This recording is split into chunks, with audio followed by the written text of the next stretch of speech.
Hello and welcome to the TMC Newsroom. Thanks for watching. My name is Rich Tehrani. We're on the road in New York today, and we're speaking with Mike Mazarick, who's with VirtuDataCenter. He's the CEO. Mike, welcome to the show. Nice to meet you, Rich. I wanted to say how glad I was to be here with you today. Not half as happy as I am right now.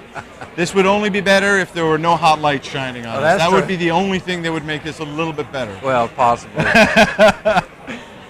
You want to tell us a little bit about what your company does? Well, sure. Our company provides the foundation for including storage, servers, networks, applications, databases. We provide this foundation level for everything. It's similar to cloud computing, except for we also provide security, and we also provide, we're the fastest ones. We basically can instantly deploy all these solutions for a complete data center. So really a turnkey cloud computing kind of situation? It's basically you plug it into your existing data center and it all is there. It's an extension to your existing data center or a complete replacement for it. How can it be an extension exactly? How does that work? Well, if you give us the private IP addresses and you give us the VLAN that it sits on, when we program your custom data center for just you and you plug it in, it works with your existing gear automatically. So what sorts of customers are purchasing from you? What industries? Generally, we're seeing biotech and government as being the big industries that are interested. And that's because of where you're located, right? RTP? Yes, that's a lot of it's where we're located. Research Triangle Park, yes. North Carolina, right? Mm-hmm. Yeah. So there's a lot of biotech down there, right? There's a lot of biotech there, but you know the truth is we see it from the largest to the smallest businesses as having implications. The truth is, anybody that's creative, anybody that wants to do something new, we're trying to enable the customer. Because what we offer is the power to the customer that no one else has. In other words, the customer can control things more so than they can in any other solution, like Amazon Cloud or Rackspace. Tell me more about that. Well, we think that the other cloud computing solutions are really good solutions. And but we have got something where we basically turn the automation that they put in place around and give it to the customer. So, specifically, if I'm a customer and I'm deciding between Amazon and your company, what would be the reason that I come to you? Security. We offer something that is totally secure compared to Amazon.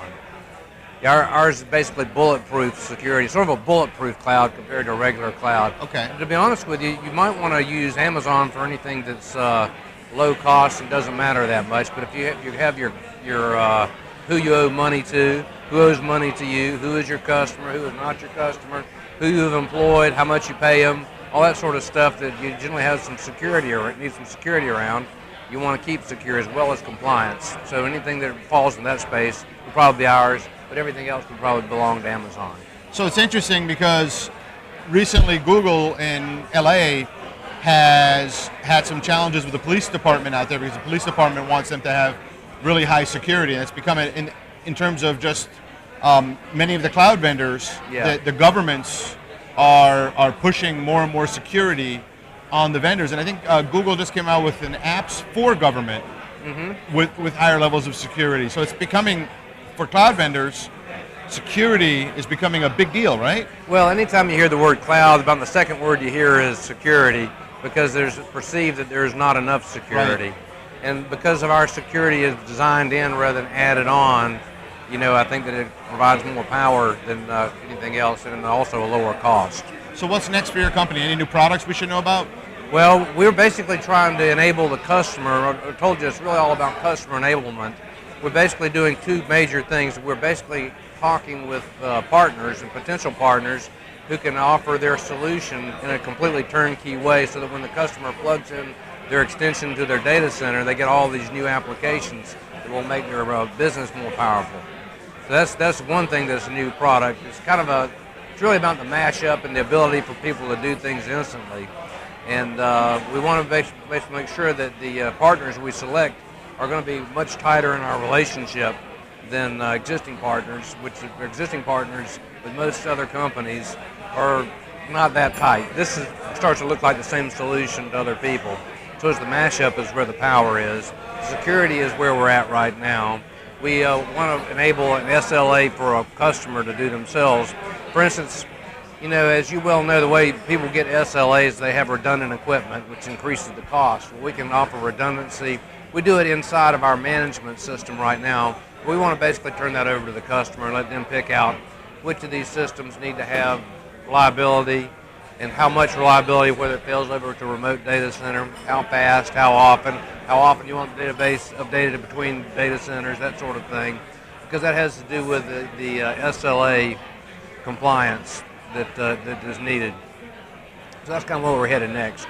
Sounds very exciting. What's the difference in cost between a standard cloud vendor and maybe the services you're providing, like a non-secure cloud, a less secure cloud, and what you're doing? Well, the pricing is changing all the time, so don't let me hide you about that. The pricing of what other people are offering is constantly under change, but we, in a total, we intend to be 19 to 23% below Amazon. So you're lowering costs? Yeah. That's what you're saying? So you're lowering costs and secure? We're more secure. Wow. And we're faster, too. Wow, okay. But we really are... That's a win-win-win, right? Well, we're trying to move on to where we are connecting with some very innovative partners that can offer something that's even more available than make it where it changes people's business. Because in the end, all this stuff is infrastructure. People are very tired about or bored with speaking about foundations. They want to talk about the whole house. And that's what we're trying to put together. Awesome. Well, I hope you come back on our show and tell us about it when you do. Well, we can tell you a lot about what we have now, and we're looking forward to being able to tell you some more in the future. And the Deal Center is part of it. The Deal Center. Awesome. Well, it's basically, as you well know, people want to empower their sales force to do more. Right. And if the future iterations of Deal Center can empower companies to make their existing sales force 200% more effective, and that's what we're interested in. If we're interested in 10% more effective, we're not that interested, and they're not that interested in taking this from where it currently is. That's very exciting. That's sort of what we're here doing. We're talking about the next thing, not the current thing. I'm looking forward to hearing about that when you You'll start hear me some more. Yeah, thanks for being here.